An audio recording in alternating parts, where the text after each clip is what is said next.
আসসালামু আলাইকুম everyone, again face pack নিয়ে চলে আসছি। ডেফিনেটলি হোয়াইট তো করবে ইন ওয়েতে, ঠিক আছে, যেটা আমাদের হোমমেড প্রোডাক্টগুলো দিয়ে আমরা করতে পারি। এটা হচ্ছে ইয়োগার্ট, হোমমেড ইয়োগার্ট। অ্যান্ড পাশে যেটা, এটা হচ্ছে রেড লেন্টিল ফ্লাওয়ারটা, মসুর ডাল যেটাকে আমরা বলি, এটার পাউডারটা আমি পাউডার ব্লেন্ডারে করে নিয়েছি। খুবই ইজি, জাস্ট মসুর ডালটা একটু ক্লিন করে দেন হচ্ছে ড্রাই করে তারপর পাউডার করে নিতে পারেন। এবং মসুর ডালে যদি দেখা যায় কোনো টাইপের ময়লা না থাকে, সেক্ষেত্রে আপনারা ডিরেক্ট মসুর ডালটাও কিন্তু ব্লেন্ড করে নিতে পারেন। এই হচ্ছে পাউডারটা, আমি টু টু টিস্পুন নিব। আমার মতোই করতে হবে, নট লাইক দ্যাট, আপনার যাদের যতটুকু প্রয়োজন ততটুকু নেবেন।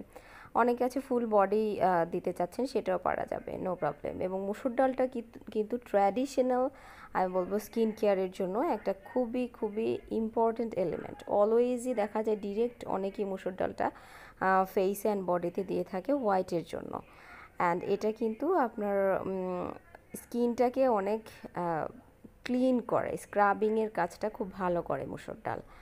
অ্যান্ড এটার সাথে আমি ইয়োগার্টটা মিক্স করবো। ইয়োগার্টও বা নট লাইক যে 1 টিস্পুনই লাগবে, এটার গ্রেভিটির জন্য আপনার যদি 2 টিস্পুন লাগে তো 2 টিস্পুন দিবেন।